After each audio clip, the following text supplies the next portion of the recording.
people who can gather community in action, people actually getting together and engaging and working together and building together and just building a richer life. That's medicine for the siloed, disconnected life that is being foisted, I think, upon us, And we still think that AI, or we still think that something else is going to do it. And it's like getting clearer and clearer, to me at least, and I think to many others, that mirage is not going to do it until we go out and put our fingers into the dirt and get back into the rivers and get back into the trees and start to listen to each other again, I think. Welcome to the Passing Through Podcast, a show dedicated to exploring those spaces not just within, but also between and around us. The cracks in the walls, the moments between the moments. I speak with thinkers, authors, artists, teachers, and everyday humans who have touched the edge of the ordinary and found something to bring back. Welcome back to the Passing Through Podcast. Before we jump into today's intro, I just wanted to say a few things and make a couple of quick announcements. First, hello. I've missed a few weeks here, maybe 2, 1.5. I don't know exactly. We've been very busy, so I apologize for disrupting the normal cadence and hope to be back to the normally scheduled program. In the coming weeks, I have some great guests lined up that I'm really excited about, and I think you will be too. I'll also have a few solo episodes coming up because I've heard from some of you that you miss the solo episodes. So stay tuned for those. There are some things that I wanted to fill you in on. I'll need to let you know about a peacemaking training that we attended in Portugal, which I guess was maybe a month ago already. By now, I wanted to share some of those learnings, so I'm going to start putting together an episode on that. Additionally, I wanted to talk a bit about a 10-day Vipassana course that my partner Asha and I just attended. We just got back from that literally yesterday, so you'll have to have patience and bear with me as I find time to assemble the pieces and get things in order here as we inch closer and closer to winter. So that's the stuff that's on the way. Those are the quick announcements right at the beginning. And now let's get into this episode's intro. Many of us simply speak. Others load their language up with love, respect, humor, humility, kindness, poetry, and play. Today's guest, Diarmuid Lyng, is one of the latter. Diarmuid is an educator, a former Wexford hurling captain, a facilitator and lover of nature with a great passion for the Irish language. His work is rooted in a deep commitment to helping others find clarity, purpose, and connection in their lives, while ensuring Ireland's cultural heritage continues to inspire and transform future generations. In our conversation, we of course talk about language. We talk about faith in the unfolding moment, working with the full spectrum of our human emotions, creating sacred spaces where we can experience profound and magical moments of alignment with nature and with one another. We talk about facilitation and space holding. And near the end of our time together, he shares a beautiful story about a recent event he held with singer Peia Luzzi, and ends with the imagery. I hope I'm saying her name right there. I wavered and hesitated as I pronounced that, so if I am saying it wrong, humble apologies. Our conversation ends with the imagery of a benevolent boatman guiding us toward better shores. I really loved this talk, and I hope that you do too. If you'd like to find Diarmuid, you could find him on his website at diarmuidlyng.ie.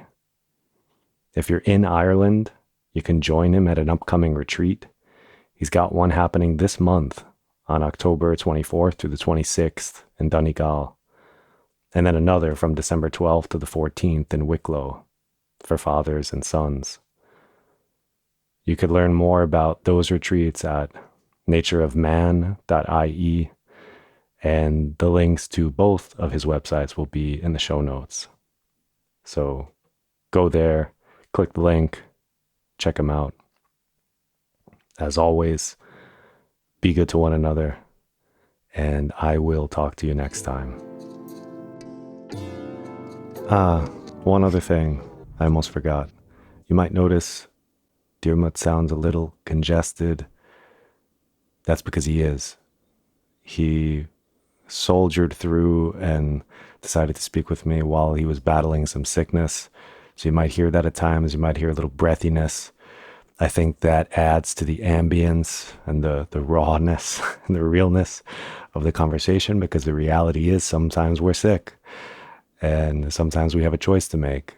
Do we put things off, or do we move through it and just embrace the sickness as part of existence? And that's what was chosen in this episode. So thanks, Diarmuid, for talking with me, even though your immune system was waging war while we spoke.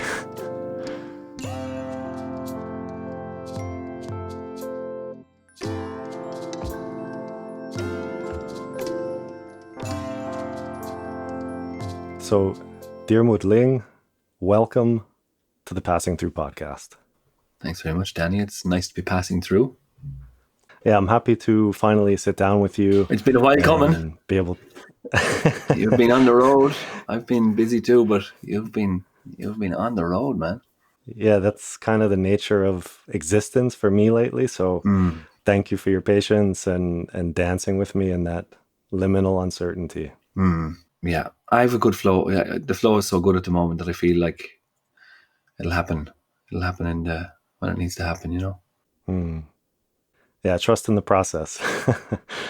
If we were if we were rugby players doing an interview with the media now afterwards, that's exactly what we'd say. Just trust the process. Just trust the process. It's the big buzzword in sport. Trust the process. But it's trusting. I suppose it's more for us. I feel it's just trusting the unfolding moment an awful lot more, and realizing that that's fine as it is. You know, you can get swept up in the idea that maybe it's not. There's loads of reasons to say that it's not, but maybe it's easier with a podcast because it's just something that we'll come on and we'll do, and it'll happen at some stage, and maybe that gets tested more when it comes to trying to transfer the last of the money to close the sale of the house that we're trying to buy at the moment, and trusting the process is a little bit more challenging at that point, but it's all an invite to just see where you're at with it. Yeah, wise words. There's this emphasis in modern culture to control and to dominate and to have predictability and forecast and certainty and all of that stuff. And sitting with that ambiguity can be uncomfortable. Yeah. And that's just exactly the way it is. There doesn't need to be any more said about that. That is exactly how it is. And I get caught up in it too, you know. It's an interesting thing here, you know, when I think about particularly the role of spirituality that traditionally has been played in Ireland for a long period of time now, since the arrival of the church or the late church or whatever over the last while. I mean, I can already go on the people who I know from a previous time where the church played a significant role in their lives. People who are, you know, 50 plus probably in Ireland. And there's a great faith that they have. There's a great faith that they talk about, at least. And yet I notice it with my kids, or I notice it in certain social situations where they talk about their faith in this thing, in Jesus or in God or whatever. But yet, if a child is walking along a wall or standing at the top of stairs or, you know, whatever, in some moment, their body and their mind seem to get triggered very, very significantly, to the point which I think they actually can almost influence the situation in the negative, because they're bringing in such fear and tension, and maybe the child is going to pick up that fear and tension because they're feeling so much, and it feels like probably in response to that desire to control, and seeing where that desire to control in a general social sense has brought us. I think that's the next, it feels like the next graduation for us that we move in terms of spirituality and having a faith, is that we're moving from a faith in a particular story and moving much more towards an ability to trust in the unfolding genius and beauty and terror and all of those things in between of life. And that's the kind of faith that I want to build, Yeah, that resonates a lot with me. This sense of the terror and the horror and the beauty. It's this paradox, right? You almost don't envision those things to coexist. The narratives that we spin, the threads we weave, seem to want to exile and eliminate those more dark, shadowy aspects of what it is to be alive. But when you actually sit with it, anything and everything you love will be taken from you. Like this is just a deal. This is what you sign up for. Like this, the same nature, the same warm, nurturing universe that brings you into it will take you out of it. So we're all bound to that same place, and we often want to focus on the harmony, on the beauty, and that's there. But if we do it at the cost of forgetting about the pain, the terror, the horror, the ugliness, we set ourselves up for a lot of dissonance emotionally, cognitively, spiritually, socially. Spiritual dissonance. Yeah, it's quite a thing, all right. I suppose it depends maybe on what you do. I mean, ultimately, you have to face your own journey, and there's just no getting away from that. I think maybe you're doing something similar, but I find when I'm working with men, when I'm holding space, when I'm working with the Wild Irish Retreat and the Irish language retreats, whatever environment that I'm in, that I really want to cultivate the conditions for some kind of transformation of something that's stuck, or a tension, or a unrealized or unfulfilled ambition, or whatever that is that people carry. And that's not just in those places. That might be organising a gig or bringing people in for something that doesn't seem related to that. But I always really want to create those conditions. It might be through the voice, or it might be through some kind of invite that forces them to come out of themselves a little bit. And I find if I'm doing that work, if I have that, whatever dissonance that I'm carrying in is the dissonance that people are going to experience probably for themselves. And so the more that I can embrace the scales, the ever expanding scales of terror and fear and trauma and struggle, mixed with the beauty and the gorgeousness of life, that seems to be what I'm then able for. And if my bandwidth is narrow, I will only meet the corresponding bandwidth in the men that show up or in the people that show up. And yeah, that's an opportunity lost then, So yeah, I guess intellectually it's probably easy to understand it. I mean, there's certain aspects of it intellectually, when you push them, it's probably not very easy to understand as well. But fundamentally, the idea that we are all of it, everything looks on, lives on, feels on, thinks on in us, all of nature. So we are those things. We're all those things. I'm Donald Trump and I'm Hitler as much as I'm John Moriarty and Diarmuid Lyng or whoever. Like it's all possible. And that, I think, feeling that and not being super attached to either side of it facilitates compassion with the people that I'm with.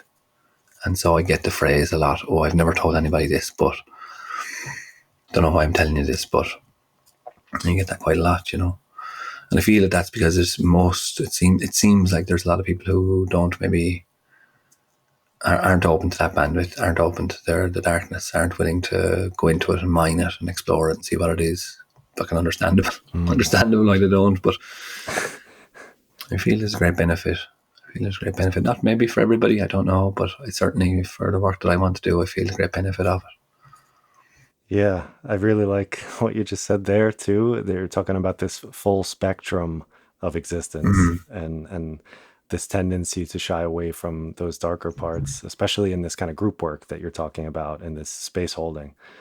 And there's actually a quote. There were a few quotes that I wanted to mix in or start with here, and Lovely. one of them you just lit up, the one about grief, and it's by Francis Weller. I don't know if you've read any of his work, A little bit. but I really like this passage from him. And he says, by restoring grief to soul work, we are freed from our one-dimensional obsession with emotional progress. This psychological moralism places enormous pressure on us to always be improving, feeling good, and rising above our problems. Happiness has become the new mecca, and anything short of that often leaves us feeling that we have done something wrong or fail to live up to the acknowledged standard, which forces sorrow, pain, fear, weakness, and vulnerability into the underworld, where they can fester and mutate into contorted expressions of themselves, often coated in a mantle of shame. Whoa. I would add shame and sickness to that. Sickness, physical sickness is definitely where that manifests. Wow, there's a lot there. I suppose at a very basic level, I think we will proceed well beyond. We'll start our start point will be well beyond that idea anyway, because the idea of chasing happiness is kind of that one we burnt that bridge quite a while ago. I suppose what he's talking about there is purposeful life ultimately, and in the purposeful life, you're going to meet the full spectrum. There's no getting away from it, and you'll be tested. And yeah, it's happiness, the chasing of happiness. It certainly seems to be the modern, some kind of modern idea that, well, are you happy? Are you happy? And it's fair enough. It's a fair enough question. You should be at times, maybe, joyful. It can't be all serious and down the dumps or whatever those things are. But that's a very limited way of putting it, I suppose. It's like, yeah, the full expanse is in the purpose. You're going to be tested, you're going to be pushed, and sometimes you run away from that and realize you're running away from it, and sometimes you embrace it. And even after learning, oh yeah, no, I have to embrace that course. That's what I always have to do. And then the next one comes around and you try to avoid it again until you figure that little, keep learning the lesson until you figure it out. But yeah, certainly it seems to be limited. It seems to be a limited existence to just chase happiness. It feels like the results are in, and it's not sufficient. And in point of fact, maybe the more obsession with it, the further away that it goes. Nobody in the ancient schools would be in the slightest bit surprised by that. And you also spoke about sickness as a result of this kind of constipation, we could call it, this emotional constipation or aversion. There's this book that I read by Gabor Mate, When the Body Says No. You keep holding on to things, especially in men, as you're saying, you work with men, so you know it, that we like to just bottle things up, keep a stiff upper lip, hold it inside, don't talk about it, and then die of a heart attack at 50, like a man. So, there is real consequence to our organism to not let those things move through us, to keep them fixed, keep them stuck. They fester, they become poisonous. There's an Irish mystic called John Moriarty, and he talks about King Minos and Pasiphae and the Minotaur. That story of, King Minos has to bury the Minotaur, his shame ultimately underneath the city, and then he has to sacrifice young virgins or whatever it is to his shame. And yeah, ultimately that's it, isn't it? It turns into an uncontrollable monster within until it is dealt with. And that's, I would say probably a significant amount of the vast majority of forms of abuse, of violence, of unnecessary violence, violence against women, violence against oneself. They are all contortions, I would imagine, of either, maybe some of it's your own, but it's also obviously stuff that's handed down. And Cabermata is rewritten as good as anybody about that. You may just carry these traumas down through your lineage. And I admire so much the people who, I was trying to figure myself out for a while. Jesus, people go down after the generations, like they really go after it, like they have to heal their whole line, they go back.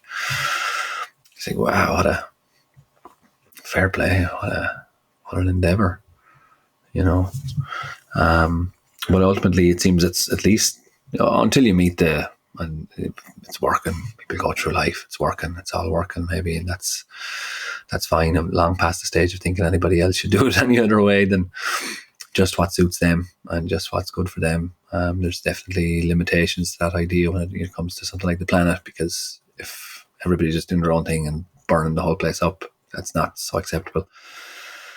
But I would imagine there's a force in the world significant enough that's going to bring more and more people into collision with themselves, and in the collision with themselves, they'll look to the myths, they'll look to the stories, they'll look to the people who can hold space for them, for their internal journey, to just work a few things out and make the changes that need to be made. I'm tremendously hopeful of that. Hopeful, and to be back to that, the faith in the unfolding moment. Yeah, well said. Sometimes during podcasting, I'm having this thing lately where there's this almost imperative to respond to what someone says. And I take issue with this. It's weird because sometimes someone can say something and encapsulate the idea. They can drape it in the right colors, cloak it in the right words, and it's enough. It stands on its own, and it doesn't necessarily merit a response. So I'm trying to practice letting those things stay in the space without putting my little thing on it. So I'm resisting. I'm going to try experimenting with that more in this conversation and just let it be, because I think that's another important aspect of space holding, is just letting the thing be in the space without needing to do anything. Just be with it. Yeah, I would imagine a listener would feel the benefit of that. Sometimes, you feel that with podcasts, like there's a lot of information coming about very expansive things. And I know from my time reading John Moriarty in particularly, like there's times where I could only read a sentence and I'd have to leave the book down, and that was it. Like I needed a week to sort that out. Like that's a whole other aspect of life that I had never considered, and I really need to consider it. And other times you just blister through it, but I definitely think it's in what seems like it's quite a saturated world, information and podcasting, I would imagine that somebody might sit and listen and let's let something stew, and for the silence to be okay.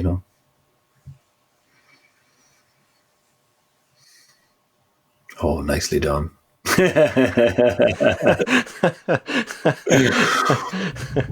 Very good. This aspect is something I wanted to dig into more, because while you were speaking before, you opened up so many conversational portals, and part of having that silence is seeing which one is inviting forward movement, right? So I'm trying to think if I want to go into language, if we should move into more men and men's work, space holding, because I think there's interesting intersections between all of these things.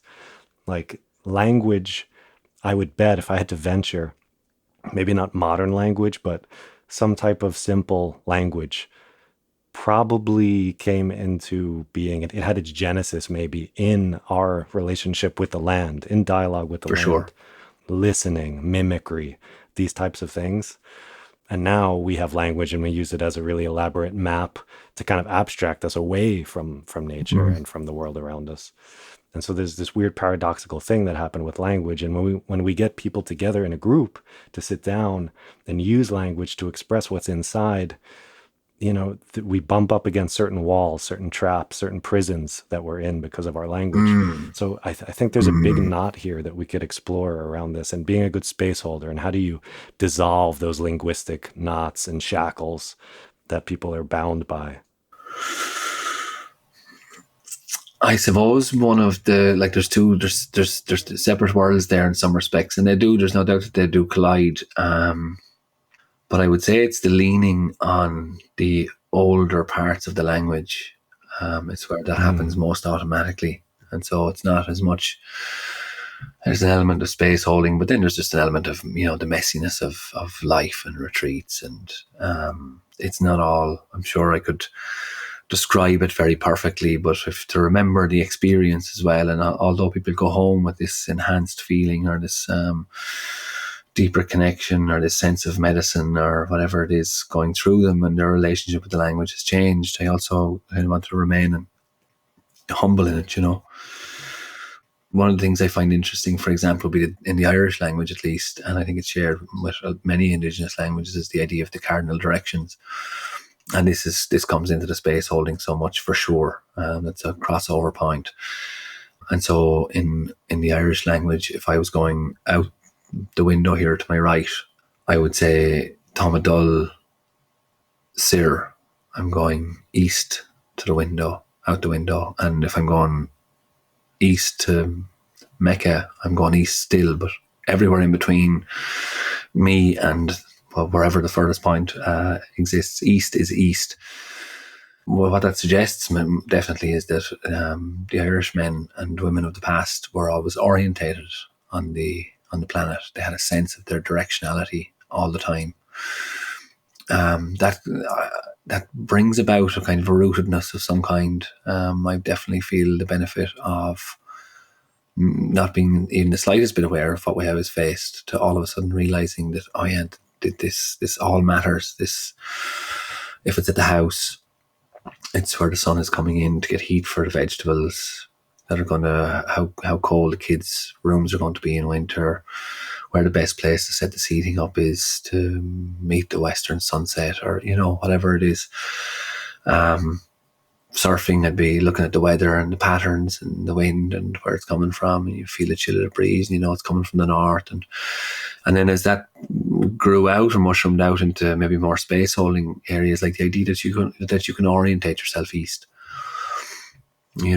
to, in Ireland at least, it's the element of earth is east, and that's, I think, primarily because Europe is east of Ireland, and so that's where the most earth was, and water, unsurprisingly, is west, and that's where the most water is, and so on. So fire to the south and air to the north, But the idea in meditation that you can orientate yourself east, stand outside your door and in the quietness of your mind and face yourself east, and to consider your young self, or the early stages of a project, the birth of a project that's special to you, or the birth of a relationship, or I feel they're all just what they are in themselves, their inherent power in themselves. It's kind of, I don't almost feel like it's any of my business. I could pontificate about it, but it doesn't really matter.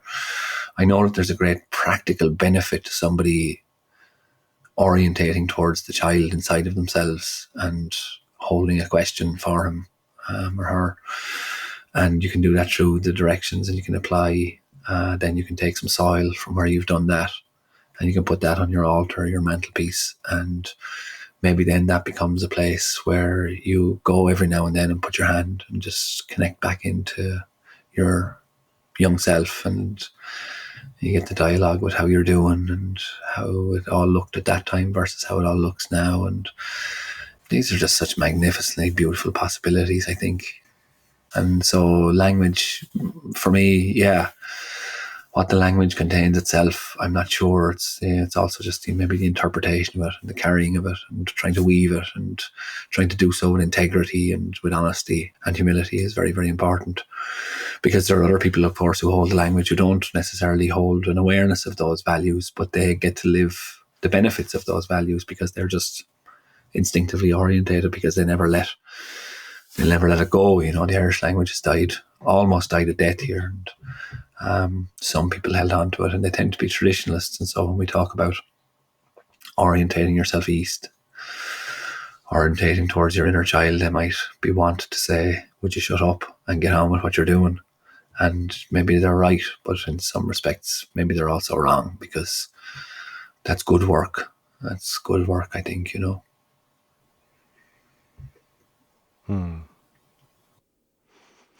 I like that you're hinting at paradox there at the end, this right and wrong, and how you can be both at the same time. And I heard an echo of that in even the directions, because you're saying you go east, east is east, until you go so far east on a circle that you're on west. You come back out the other side. Yeah. So I was thinking, oh wow, this paradox is just built into almost anything we can talk about. And language almost eclipses that. It wants to put things into neat little categories of binaries. And I think we need to peel that onion open more and like get more into that messy middle ground, and that diffracting, bending, uncertain thing that language can do, where it can give us degrees. You know, it's not hot, it's not cold, it's warm, it's cool. Finding the ways that we could use language to, instead of limit or constrain us, liberate us. Well, there's been a significant movement here with language over the last while, and it's down, you know, again, to the traditionalists, it's just down to the richness of the culture, unbroken across the passage of time. But of course, you know, there are places that stood at the forefront or at the vanguard, really. Maybe they had to stand in defense of something more than they were pushing something through. They had to stand and defend when everybody else was willing to let go of the language and the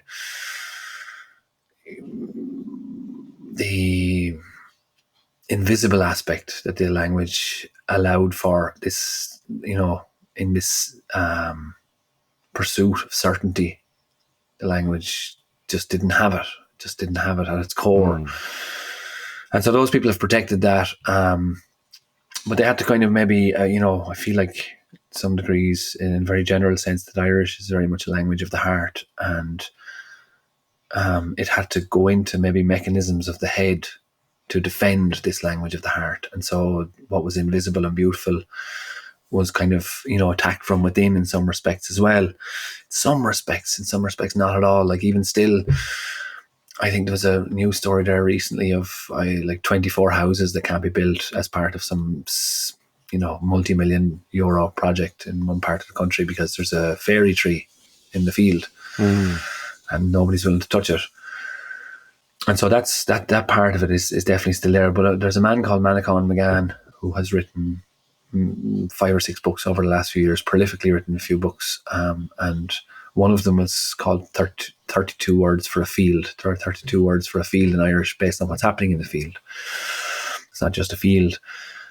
And also then maybe there's a name in Irish for the field if there's fairies in the field and there's not anything at all happening in the field, but the fairies have the field, and that gets another name. And so he's really popularized this idea that there is an invisible, that the Irish language had profound respect for the invisible realm, the non-visible realm. And that I don't know, you know, I don't see it. I haven't seen a fairy come past my door. I don't know. I've definitely witnessed now at this stage in pursuing this kind of work, moments of alignment, like where there's something far, far bigger than you could ever possibly imagine coming into alignment with you at a time that you couldn't imagine it or script it, you know. And when that jam is on, I get the sense that there was people probably a long time ago who were so in tune with it that that there was what we would call magic was maybe more normal to them, and that's in the language because that's what they've carried. That's what the language carries, you know. And this is, I think, part of the return at the moment. There's a huge awakening in Ireland taking place now in relation to language and culture. And I think that's part of it, is the limitations of the controlled, mechanized world that is clearly breeding a level of disconnection and unhappiness that's intolerable to a human being. and also with the slight fear that we'll be sneezed off this gorgeous blue jewel hanging in space, as John Moriarty described it. This fear around what's going to happen with the biosphere. And so, that's. I feel like the language has the codes, and many other people do too, it seems. And that's sometimes it can be intertwined in defiance. What would be termed, I couldn't say, because if we're going to keep these extremes alive as well, have to make some allowances for what's termed the far right. Maybe they're not always the far right. Maybe they're not always totally wrong either. I don't know. I don't appreciate their violence for sure. I don't appreciate their attitude to immigrants. I don't appreciate things about them. But this idea that there's a great imbalance, they're certainly right on that. But they're co-opting the language as well for their own ends, and I don't appreciate that as much. But that's, what can you do? We're all co-opting these things to some degree. I don't know, like nobody has ownership of it. Nobody can say who can and can't use it. I'm just glad that it's being used and it's coming back. And it'll be a lovely thing in my lifetime to see a bilingual Irish society, There was a lot there in what you just said. There's about 4 things that I could jump onto, and I want to. So one of them, I'm just going to name them, cool. So I put them in the space. One is this animistic sense of the land and fairies and this invisible thing. This is alive in me. I want to dig into it. The other is this alignment that you were talking about. The next one is the right. And I've already lost the 4th. So we could focus could focus on those 3. Yeah. I remember the 4th. The 4th is, so maybe the 4th is actually the bridge between all of this. Wow. Because what we've been talking about just now and everything that you said, we're mainly exploring verbal language.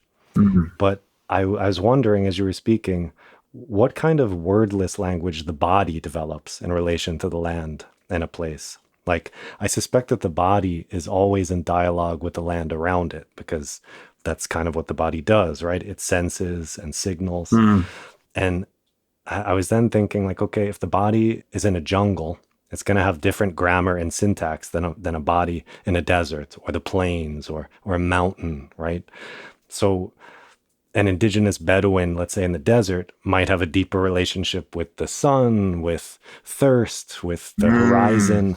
Very nice. A Germanic wanderer might have some bodily, embodied, wordless connection with the forests of Central Europe. And then I was thinking, okay, these surroundings literally inform the shapes our bodies make. When we're bent down, tilling the land, planting potatoes, or we're huddled up like hens on a frosty night, or we're shimmying up a tree to get some fruit. Like, we're always in this eternal dance with the land around us. So I was wondering what your thoughts are on this, and this went into this animistic sense of alignment, because what I think you were talking about, I've been in spaces before where it seemed through attunement and alignment, communications were possible between humans and non-humans that under ordinary circumstances may not be possible or visible. And so all of this was swirling in my head a bit, and I wonder if this stuff resonates with you, if any of it jumps out more than the others, if you want to explore any of it. I suppose the first one is definitely the feeling that we get now at the moment of the incoherence that can be there in terms of relationship to the body and a wild place. Like, we're just in the process of buying this kind of farm in South Kilkenny, and we're creating an Irish language cultural centre. And there's a river out the back, and I notice the people who bring their kids maybe at 9 or 10, and how straight their knees and how hard their ankles and hips are, and how unsteady my son is, maybe 1.5, and I would trust him to walk across the rocks better than some of them at 10. And so that's that lovely image of the body, softening into its surroundings and feeling its surroundings, and then that moving on through into parts of the mind and then parts of the soul maybe that are going to need a new language, or it's going to bring up an old language or whatever. So even like, baby steps at the moment. That's where people are coming out of the cities upright, and we're trying to kind of bring them back into the softening into the hips, softening into the knees, softening into the ankles, and this feeling of being an animal again, like embracing that animal nature inside of ourselves and welcoming that part of us. And that, very naturally feeds on to the wild man then, because you've got this bit of a wild man inside of you. And one of the great crimes of modern society is the inability to provide a safe space for the wild man, the wild woman probably as well. I don't know as much, but just for a wild man, that the fear, this current fear that's there of the wild man, that he's going to break rules and do damage to things, as opposed to the healthier aspect of that. And then in relation to how that affects maybe the animism, I'm not so sure. Just in that I don't know, maybe understand the word properly, but I've been now in a few situations working, we'll say, with GA teams, clubs, whatever, and I bring them out to the forest and run a camp with them overnight. And it's really just trying to create conditions within which they can have a moment of insight, for these sports teams. Sometimes it's very, very difficult for the fellas, particularly, to communicate on any level beyond the surface. I brought a team out in Inishir last year, and I split them up, and I was taking one group and I took them down the road, and I saw a gate into a field, and I put my hand on the gate. And I can remember putting my hand on the gate and feeling, there's something coming in here now. There's something, I don't know who owns this field. I don't know, is there a man going to come over and tell me to get out? It's private property. Like, that was all possible, but I could just feel the magic was in, something was in. And we went over and I didn't know where I was going. I'm one of those facilitators who just like kind of flies by the seat of his pants and trusts that what comes is going to be the thing that's needed, and sometimes that works and sometimes it doesn't. And in this case, there was a council of stones. There was just 13 stones in the field, some kind of risen, some sunken, but there was 13 stones and there was 13 of us. And so we all sat down, and again, I could feel there's something is in.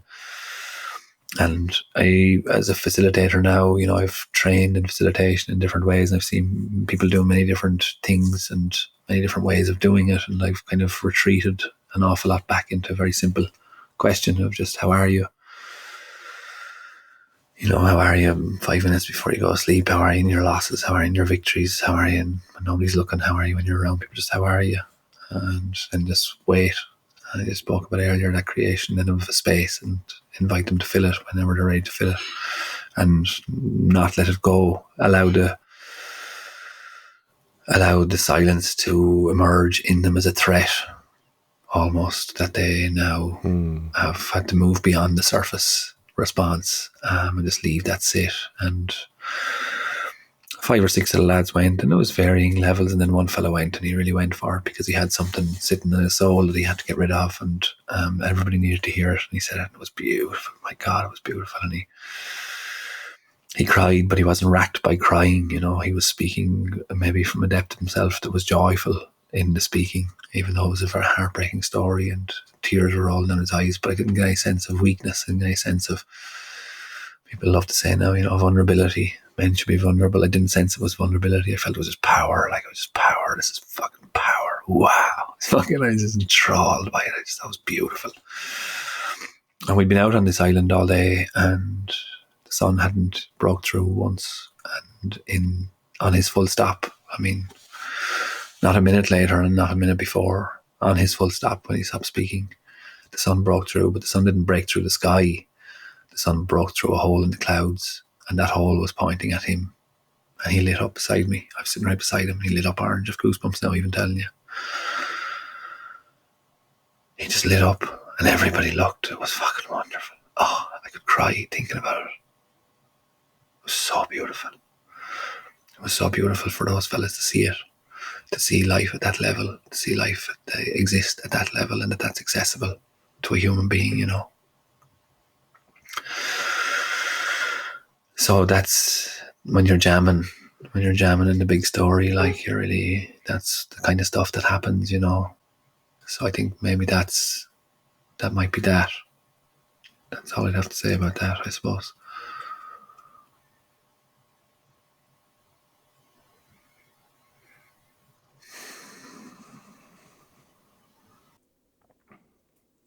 I'm happy to hear you say that, because that's exactly the kind of thing I was imagining when you were talking about this alignment, this attunement, this almost a synchronicity. Something happens that is, you could say, is kind of unremarkable. Maybe it's like someone might say, yeah, who cares, what is that? But if you're Yeah, there, yeah. you really understand it was remarkable, it was sacred. Like, it sounds like it was holy is a word that's Oh, I have no problem with that, for very sure. For sure. okay. It was holy, it was sacred, it was all of it. Yes. Yes, and I've had those same experiences. Like, when you were speaking just now, it was just giving me flashbacks to things I've seen too. So to hear you speak about that, I'm going, okay, so this is, if you're looking, you can see these things, and you don't see them with your eyes, you see them with something else. And I wonder, our adventure, that a lot of people maybe haven't had that kind of experience. They haven't been in a space to either feel the power, as you said, or be vulnerable, or let the silence move through them like a threat. I I like that imagery. Mm, Like, you need silence, you need space, you need a container for that kind of thing to happen. And if you aren't creating the container, I think maybe it could still happen, but the likelihood seems to just take a nosedive. And I wonder how we can create those spaces so more people can have them, because I think they're profoundly connective to nature, mm, to not just to nature, but to each other, because we are nature, right? So we're using each other as little antennas to kind of hear the gravity or the weight or the truth of nature coming through us, vibrating our voice and coming out into our ears. There is something sacred about it. There is something holy about it. And it's such a gift to have seen it in multiple times. And I want to share that mm. with other people. And I wonder if you have thoughts on how can we cultivate more of those kind of experiences?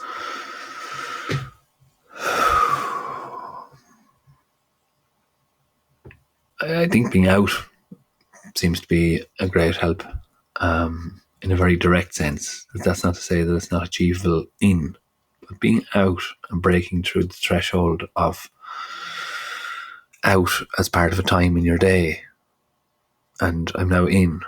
I go for a walk in the forest and I stay on the path. I don't climb a tree, or I don't explore a little avenue that I'm curious about or whatever.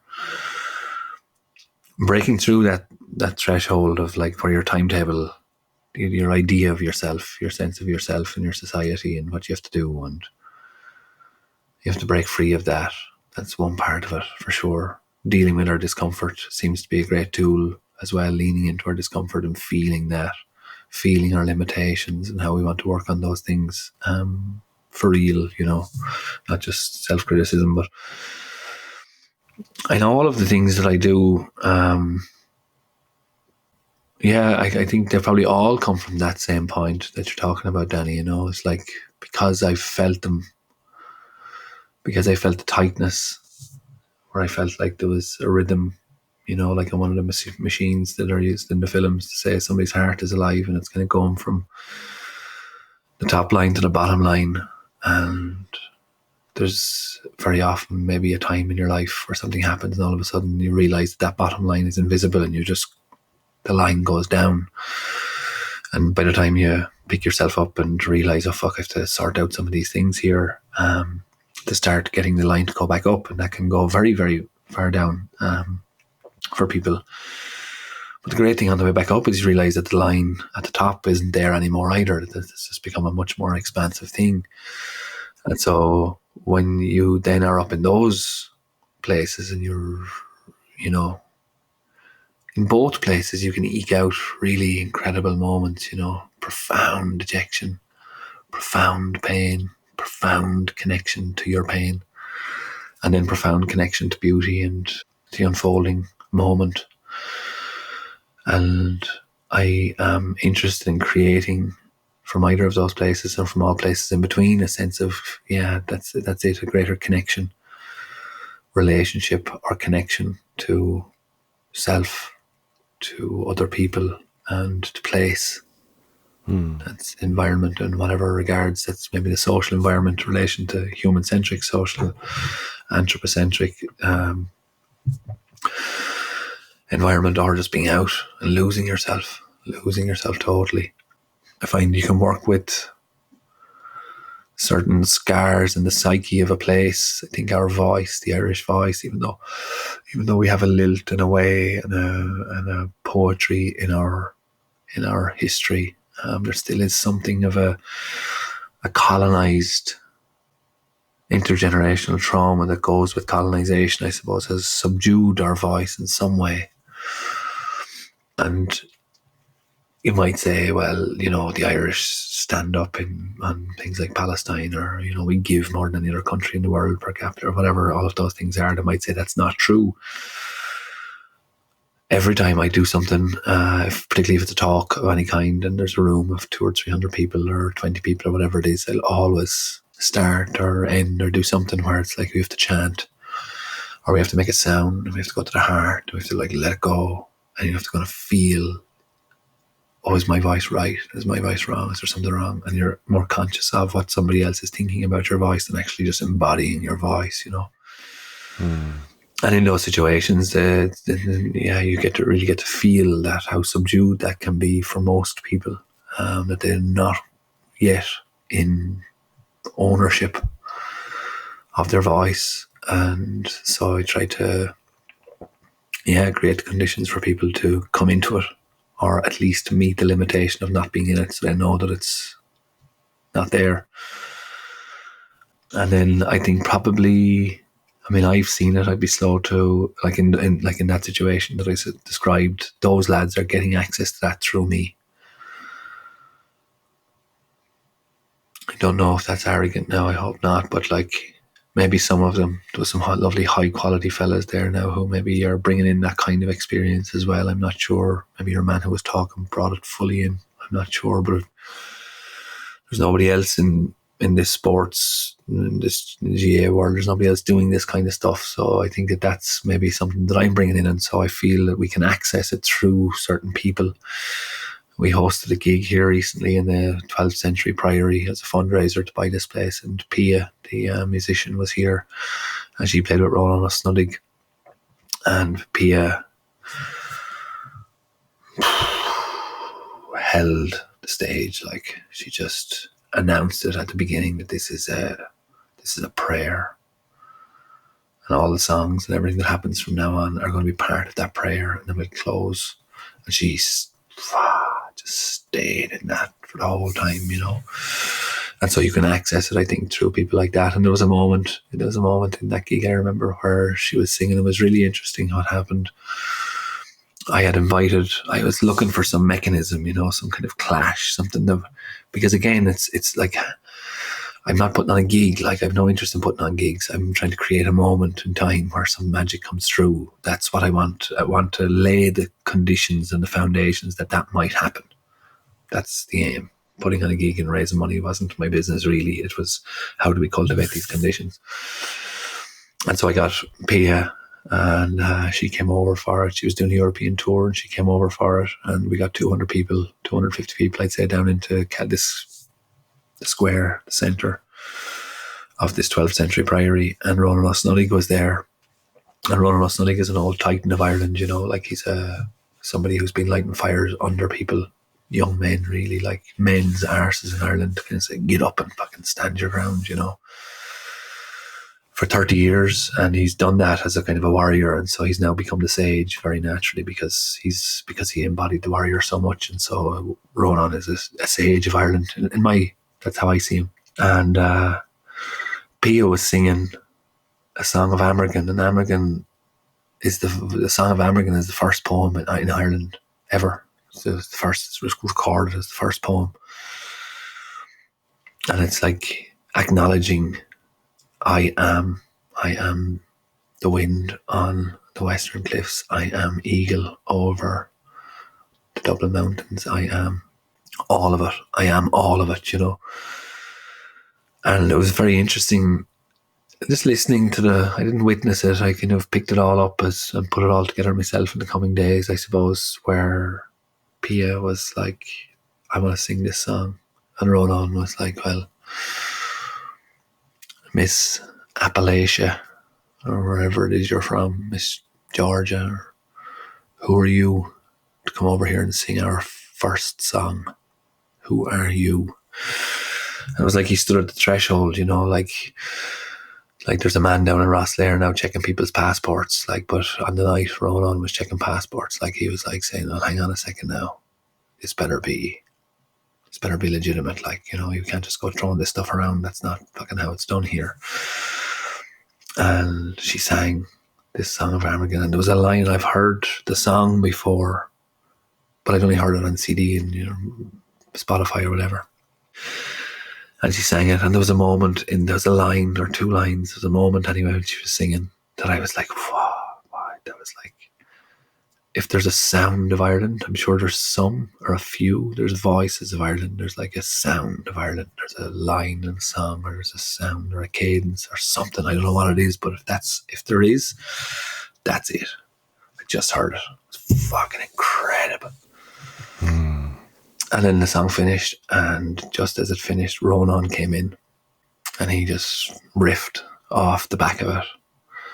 And that was like the customs man, saying, go on, go ahead, like he was saying, yeah, you passed, that's fine. And so that's happening. That happened on that stage, and there might have been 200 people there intellectually unaware that was happening. But at some other level, it's all that they're aware of. They don't know what it is and they couldn't tell you what it is, but they feel it. And so that's the work done then. As I walked away and said, I don't know what else happened, what breakthroughs people had or whatever. No idea. But you know that you've been part of something significant that has the power to uplift people's spirit, because you can interact at that level,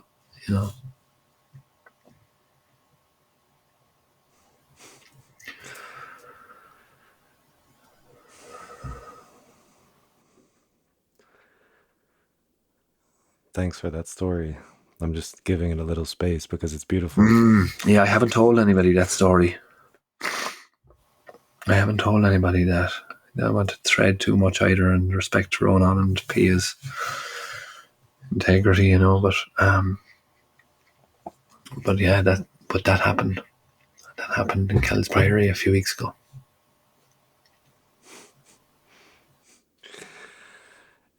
There was something else you said too that I liked, that resonated, where you were questioning whether or not there are certain individuals and whether or not it's arrogant to think that certain people have this ability to create those moments or contribute to them or shape them. And I think, again, it comes back to this sense of paradox where simultaneously we are nothing. We are just these little wisps, like flickering flames, and dancing against the wind, right? Like we're going to be extinguished. But somehow we have this ability to mediate or negotiate with or invite in something greater, something more transcendent. And we can kind of open up the window, right? And invite something in, but we can't make the wind blow. So I think that's what people can do to create these moments. Whether it's you organizing the event or holding space, or whether it's someone on stage singing a song, it's the way that the intention comes in and the invitation to something greater to happen. I think we are like these little possibility shamans that can create something like that. And that's nice. Create is a weird word because it's kind of like, it's not necessarily creating in the way we understand it. I like that. I can open the window and I don't know what happens, whether the wind blows on that night or not. And there seems to be some kind of relationship there as well, by the willingness to open the window. Seems to invite the wind. That's where that, you extend that a little bit further, It's like, yes. We've run 100 events outside in the last 8 years with Wild Irish Retreat. Never. None of them have been cancelled.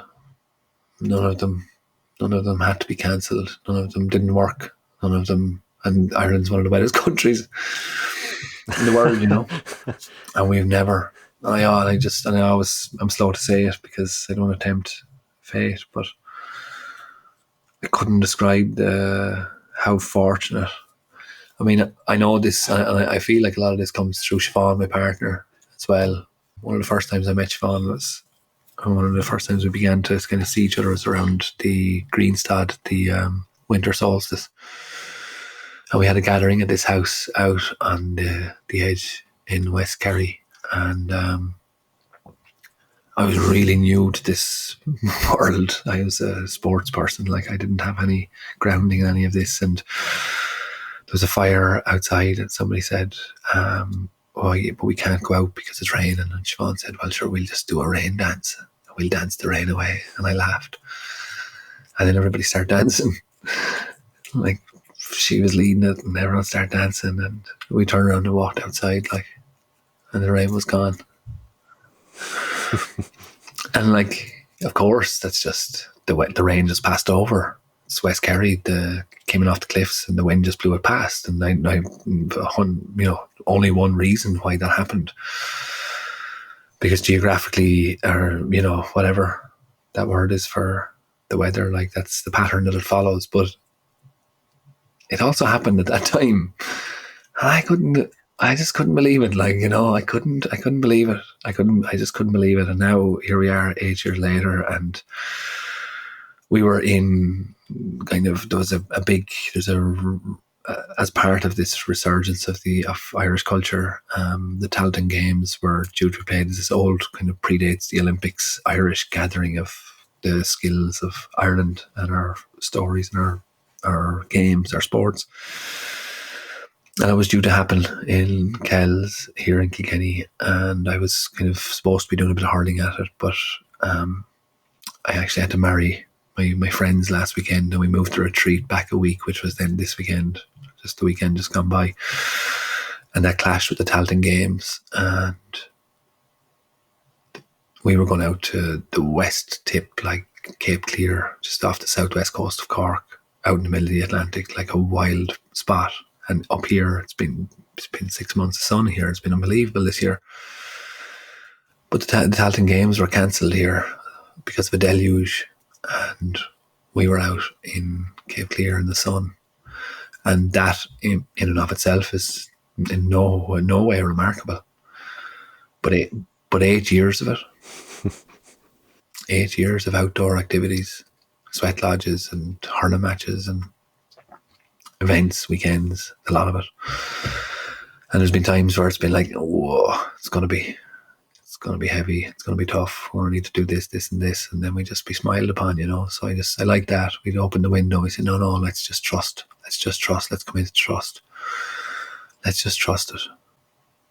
And part of it then is also, you start to get people, I suppose, who realise, we played the hurling match down on the retreat this weekend, and it lashed rain, and I had my jumpers, jackets, and everything out for goals, put down like old jumpers. We were playing football, and everybody else was there, and we were supposed to walk on to do something else. They needed their clothes, and now they were all soaking, and because of the rain, then they had to like let go, I had to let go and just say, yeah, I don't want to be getting wet. I don't want all my clothes to be wet. I don't know what this does for my evening and my night, and I don't know. But that's where you like throw total caution to the wind, and the game uplifts, and everybody uplifts because of it, So there's a jam there with the weather that's really been, that's been really very, very, very, very interesting over the last few years. And it's been because I think we left the window open more often than not. I enjoy your addition to that. By opening the window, you're inviting the wind to blow. I think that you're spot on, and that completes that metaphor. Because it does. And I think in ancient indigenous cultures, you see the same thing where you're invoking the rain, you pour a libation, right? By pouring the water, you're inviting the water to pour. And there's this connection between our actions and invitations and what will follow, what the reciprocal action by nature is. So I like that a lot, and it's moving in me, and I'm still digesting it. Lovely. And I know that we are at time. Mm. Usually, when we're at this moment in time, I like to ask you if there's something you wanted to talk about and didn't find space to bring up, if there's a story you wanted to tell, or something to share, or something to promote, or this kind of stuff, to just give you some space Mm. before we get closer to the end. I suppose towards the end of the year now, we've two different events left with Nature of Man. That's the Nature of Man.ie is the men's work that we do.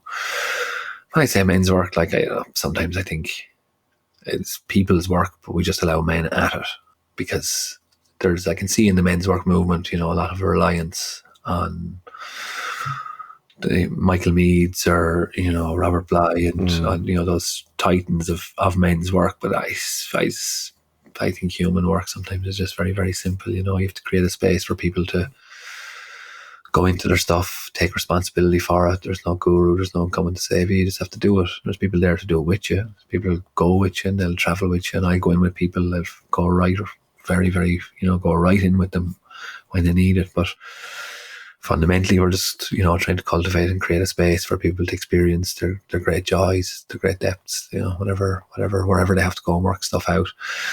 And so we have a retreat up in Donegal on the 24th to the 26th of October. For anybody who'd like to travel, or any of the Irish people listening. And for the first time then, which is an area of real interest for a while, we're going to do in Wicklow in December, from the 12th to the 14th, maybe a father and son retreat, 12 to 14 year olds, and to bring the fathers and the sons together for the weekend. I'm really terrified of it in some respects, but very excited by it. Just terrified in the sense that you're playing with relationships there, and it has to be. I just want to really show up and do my work really, really well there. Because the relationship between a father and a son is just such a profoundly difficult and profoundly beautiful thing. So we have that, but it's also just it's the experience of both sides of it. It's also joyful and it's light and it's relaxed, and but then there is a space for increased connection, maybe in the depths as well, on the mat, and breath work and yoga and stuff like that. So so those things are coming up. And then for anybody who's interested in the preservation of culture and language, I suppose definitely check out wildirish.ie. We've just done a fundraiser here. I think we maybe brought in around 55 or 60,000 in a crowd fund, and somebody came in with a big loan as well for us to pay back over 10 years, and just about to transfer that. So I'm currently loaded. I'm about to be back in poverty in the next couple of days. And then we set about our life's work of building a cultural centre, a home for the Irish language, where we'll be doing ancestral practices. We'll be doing whatever needs to be done. Whoever wants to come and do things here, maybe it's hosting events, gigs, weddings, whatever, but all with a flavour of the language and the wildness kind of as a centre point, and people have really gotten behind that, and that's been a wonderful feeling of kind of repayment for the work that we've done over the last 8 years. You would often come away, you'd come away from a retreat having given just your life's energy, your chi to it, for 4 or 5 days, and the amount in the run up to it and everything else, you come away with €700 or €800, and you're like, what the fuck am I doing? What am I doing with my time? But then when we put the word out, all those people came back, and they communicated their gratitude by just buying and giving. And so we did it. We started in February with nothing, and there's a fella saying to me that he needs €260,000, whatever, and I was like, oh yeah, I'll just go up and reach under the mattress and see what I have. But it wasn't much. It would have done for maybe a couple of tooth fairy trips. So I knew we were in trouble, and the community came in around us, and some just said, just tell him you have it, and by the time it comes to giving the money, you will have it. And so that's what I did. And then the community around us rallied, and the people who believe in what we're doing rallied, and then this angel came in out of nowhere. It was amazing, I was because I did some work with these fellas, and they were high C-suite, high earner fellas, and they were like, "Oh, you have to do a project pitch or a pitch project plan or a fucking, I don't know, whatever it was." We did all of those things, and I knew we have to do. I know we have to do those things anyway. It's not necessarily my area of interest, but that's what I had to do. And I had to put together a pitch to send to all of my wealthy connections in the world, and just wasn't coming back. And then I had this lovely conversation with an old man from the west of Ireland who had a lot of money, but was also a spirited man. Seemed like the other ones, all they had was money, and didn't really want to part with any of it. And then you'd have other people who they only had maybe 10 grand in the bank, and they'd say, "Oh, I could give you 8." It's like, Jesus, like, unbelievable, And then I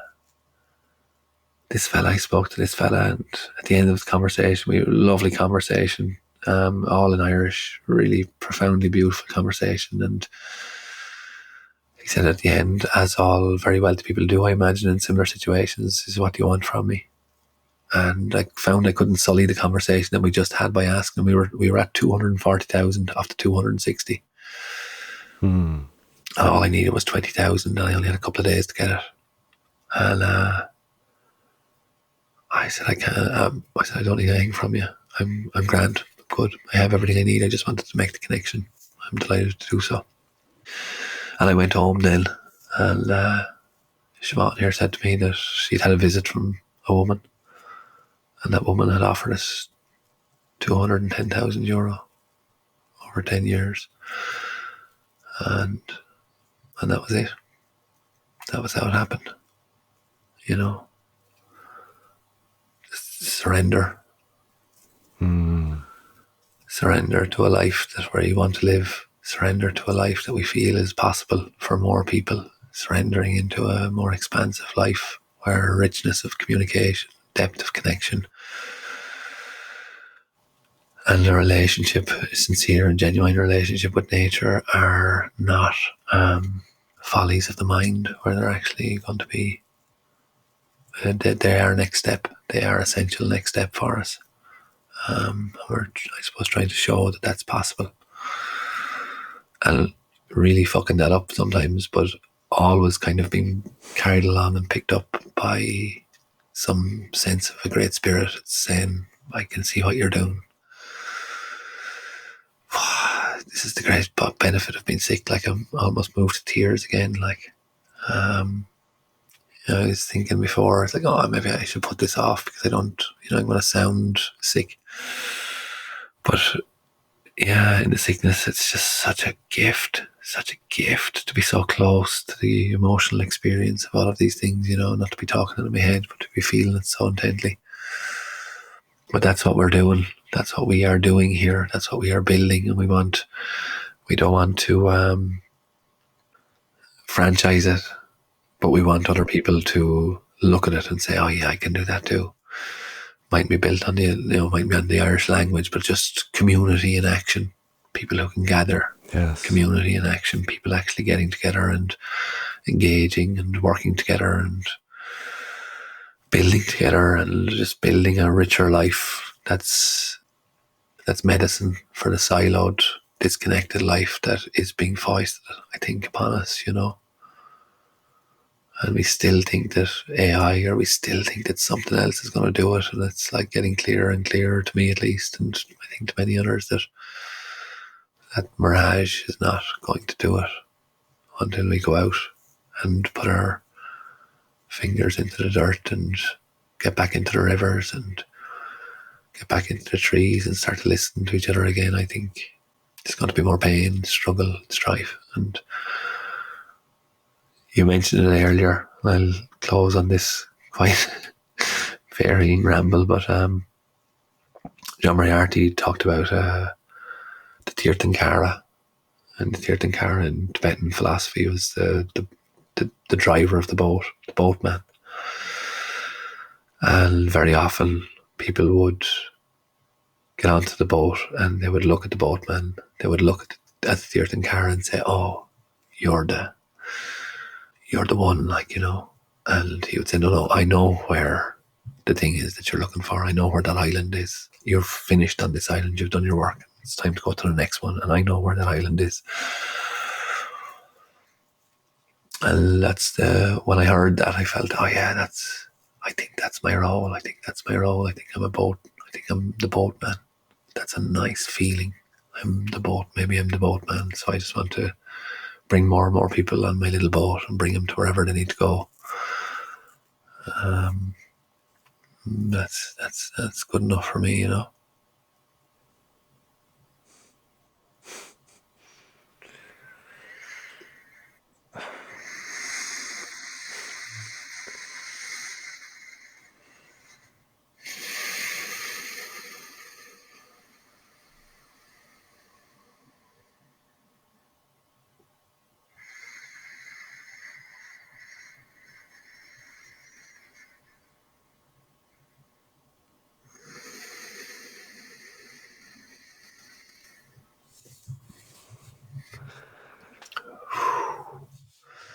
I just want to say thank you for passing through. Thank you for your stories, for your voice, for the sickness, for the soul, for the truth, the wisdom, the work that you're doing and that you're putting in. And I like the way that this conversation was just, we're weaving something, and it felt alive. So I wanted to thank you for being here and co-creating that with me. And I'll put the links to all that stuff so people could find out about you and what's going on in the show notes. And makes me happy to know that there are people like you in the world doing that work, because I think it's so needed and so important. So it was a real honor to speak with you and share this little ceremonial space for a little while. So thank you. And I hope to do it again one day. Okay. Lovely, Danny. I do have a bit of work to do. I suppose I better tend to it. Thank you for passing through today. Yeah, you, dear listener. Thank you for your support, for your attention, for spending some time with me and this episode's guest. If you're enjoying this content, please subscribe, rate it, like it, tell your friends about it, buy a billboard somewhere next to a highway promoting it. I mean, I'm kidding, of course, but your support really does mean a lot to me. So thank you for listening, and I will talk to you next time.